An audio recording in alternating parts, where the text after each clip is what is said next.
So the last time I saw you, we were talking about logarithmic functions, and that is what we are also doing. And we're moving into more properties of logs. And today we're talking more about the operational properties. What just happened there?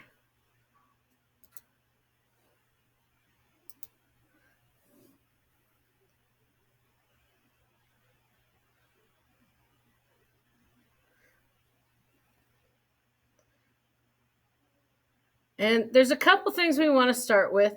One of those are um, properties of logs. Why does it start there? It should be there. We go. Like it should be starting with change of base. What we talked about the other day is we were talking about things where we had like log base a of x or b or something, right? Um, and I also mentioned that if you see something that just said like log of x, that it was automatically a base 10. And what we call this is the common log, right? Anytime we don't have a base written, it's always 10. It's really important to be able to get things to 10 because then we can use a calculator to solve them, right? The other one I told you about was we had ln of x. Do you guys remember that? And we called that the natural log. And that is when we have a base of e. So this one, the base is 10, right? And this one is a logarithm where the base is e, right? And any other logarithm, we have a base of a. But the truth is we can turn any logarithm at all into a common log or a natural log, right? And we do this using what we call a change of base formula. And it is pretty easy to use.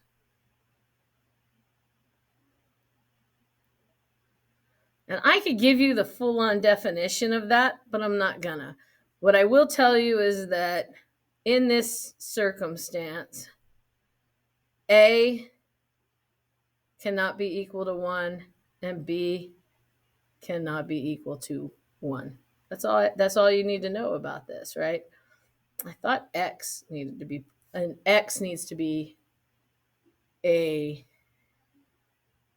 positive real number. So X has to be greater than or equal to 1. Right? And the way we change that base is if I have something that is, say, log base a of x, and I want it to be a base of b, I can just rewrite this as, I'm sorry, not b, 10. It's already a,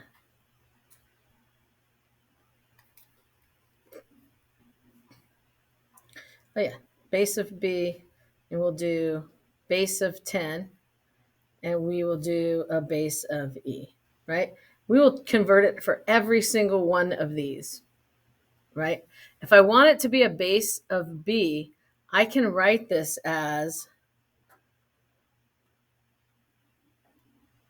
log a of x equals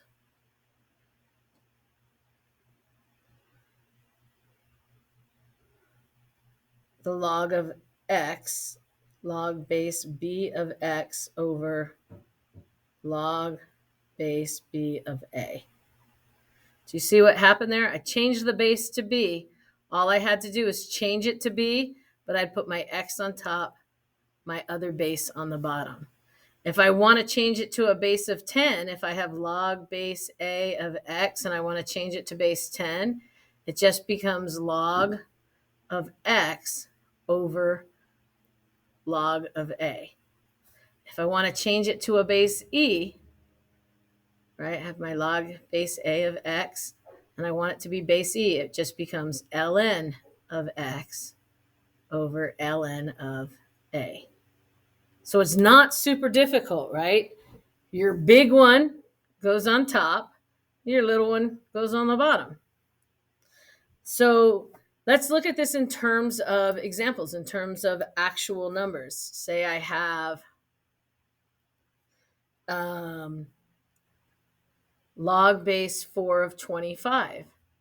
If I want to write that in terms of base b, I would go, okay, log base 4 of 25 equals log of 25 over log of 4, right? And that gives me my natural log. Almost always you will be turning it into a base 10 or a base e. Like, it's good to know if you want to combine them how to get to a base b, but you will be using these all the time. And the reason for that is you can plug them into a calculator then and get actual real number solutions. If I want this to be written as base e, I would take my log base 4 of 25 and I would write that as ln of 25 over ln of 4. Not difficult, is it? Does everyone understand that? I feel like it's a fairly simple process. You might forget it. Just remember, big number on top, little number on the bottom. Do I have any more examples of that? No, I don't. I mean, I do. When I do this, I can plug this into a calculator, right? You'll see on your calculators, I don't know if I have a calculator app open, but you guys have all seen log and ln buttons on your calculator. You can plug these in now as log 25 divided by log of 4, and you would get yourself like 2.3219. You're going to get the same answer for both. So if you're wondering what difference it makes, sometimes they'll be off by a couple of decimals, but the common log and the base e log tend to line up pretty close. Any questions about that? I'm yawning. I know you're not asking a question. I'm just wondering if anybody has any before I move on to the next bit. No? All right. So that's just your basics. You're going to have to, in your homework, turn certain things, change the base on certain things. Well, I'm glad that you were in burrito heaven there. If I was going to be in heaven, I'd want a burrito involved too. Is it I'm a hamburger kind of guy. Is it heaven if there's no burritos? So we're going to add new properties to logarithms. And this is actually in your book, but I'm going to still write them all out and go over them as we go. And we're going to do two types of properties. We're going to do the properties when we're dealing with base A and the property when we're dealing with natural logs. And the first one that we're going to talk about is the product property. Product is always multiplication, right? What we're saying in terms of base A, which means base with any number, is that if I have a log base A of u times v, right? What are they? They're just variables, right?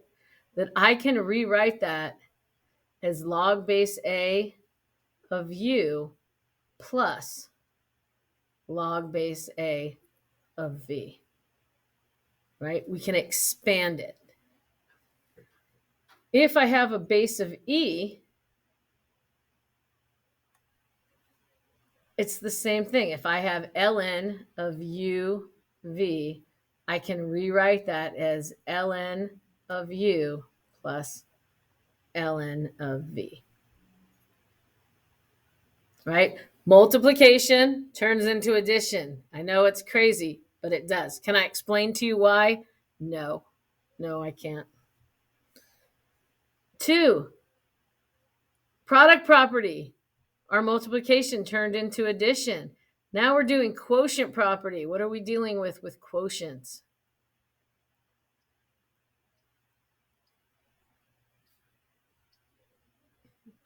It's certainly not Tina's burritos. Quotients always refer to division, right? Product is what we get when we multiply something. The quotient is what we get when we divide something. And what we're going to say with this one is if I have log base A of u over v, it will equal log base A of u minus log base A of v. And if I have ln of u over v, I would have ln of u minus ln of v. So far, not so bad, right? And here's the crazy thing. We only have one property left, and that is the power property, which is the property everyone wishes they had because we all want a little bit of power, right?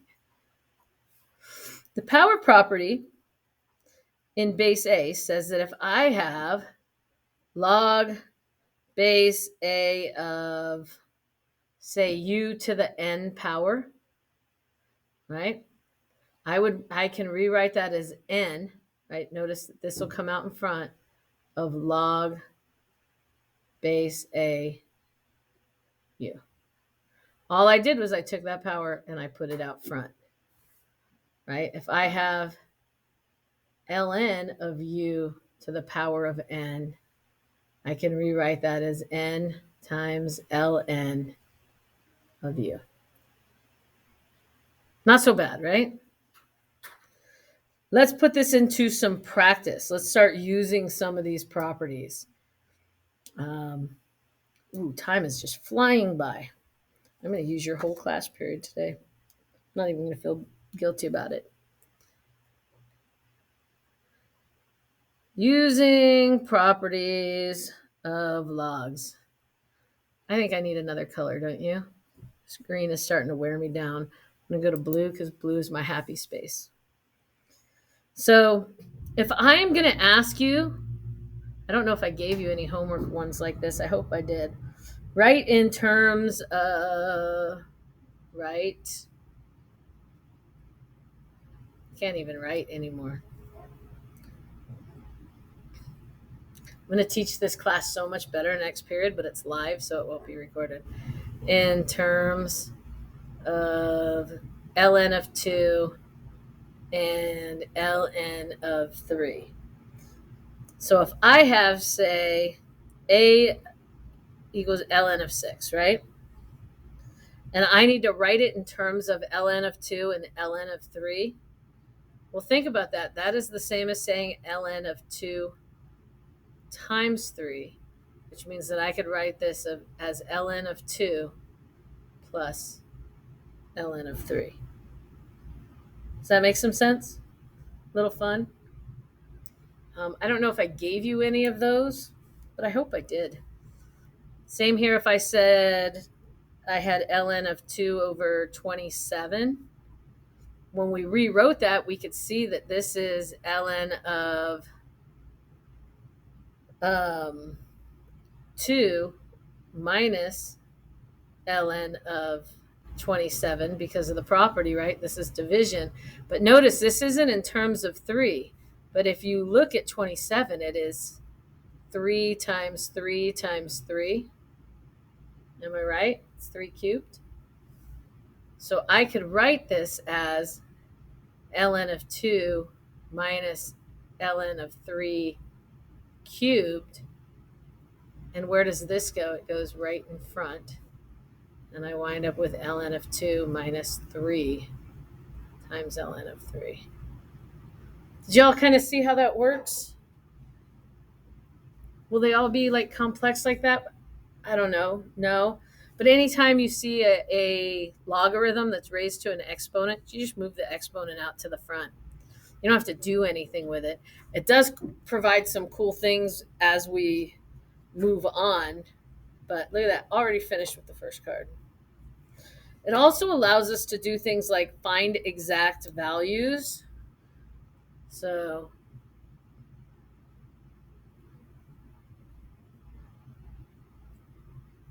without using a calculator.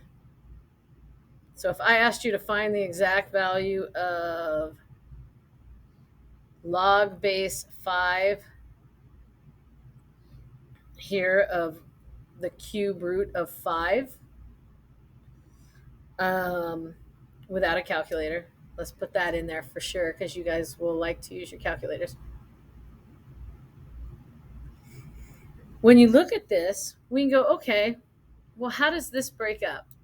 If I look at the log of the cube root of 5, that's like saying, so if I have log base 5 times the cube root of 5, right? That's the same as saying log base 5 of 5 to the 1/3 power. If I have a square root, right, that would be 5 to the 1/2 power.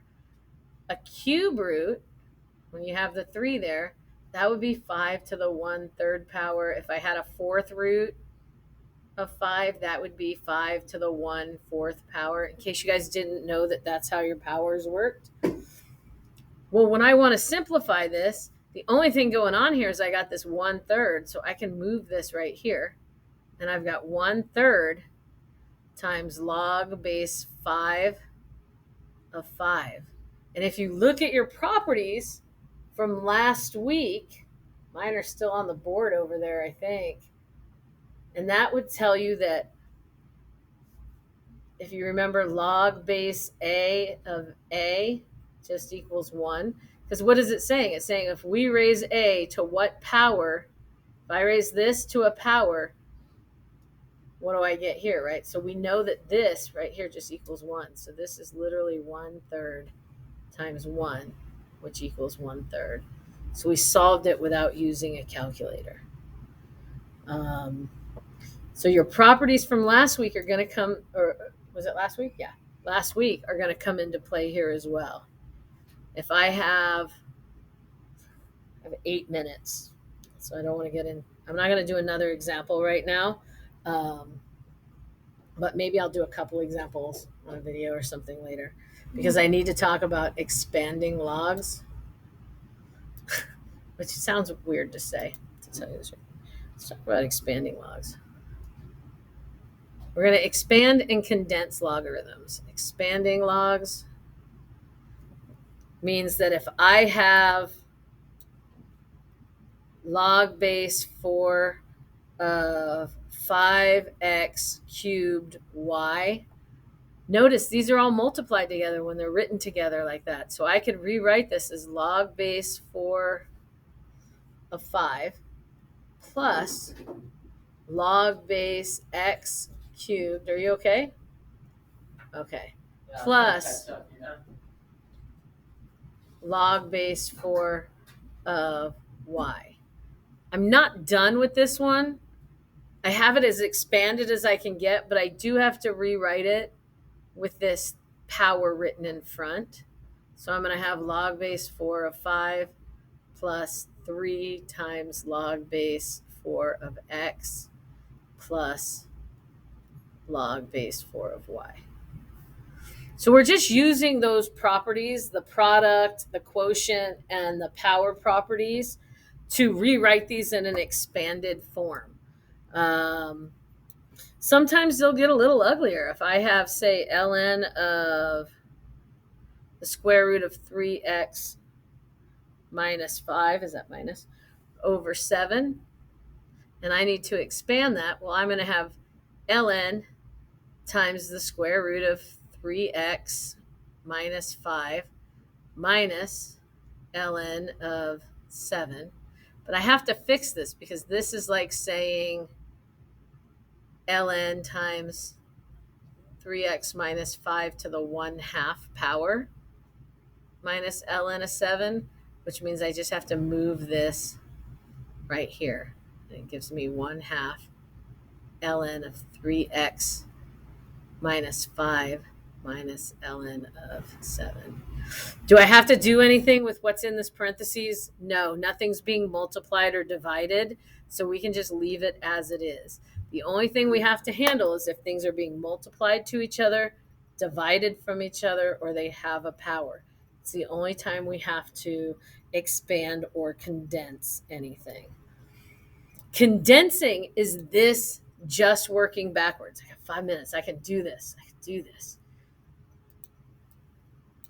Condensing is the opposite. It means if I get the long version like this, how do I make it the small one? So if I have, say, 1/2 log of x plus 3 log x plus 1. We know it's going to be a multiplication, right? But we can start just by moving this up here to a power, right? So I could write this as log of x to the 1/2 plus log of x plus 1 to the 3rd power, right? What is log of x to the 1/2? Do you remember? If I scroll down here, if 1/2 is just the square root, right? So that would be the square root of x. So here I have log times the square root of x times x plus 3 to the 3rd power, right? Those get condensed together. We don't have a base on it. It's just the common log. If you wanted to put it in something so they were together, you could put a bracket around them, but it's not necessary either way. But it just shows you that those are being multiplied together. But so does writing them right next to each other. Let's do one more sample of this before I free you. I can do it. It's 1:05. It's 3 minutes. I could totally do it. What if I have 2 ln x plus 2 minus ln of x? When I rewrite this, this is a division, right? We could start by giving this the power, right? We could write this as ln of x plus 2 squared minus ln of x.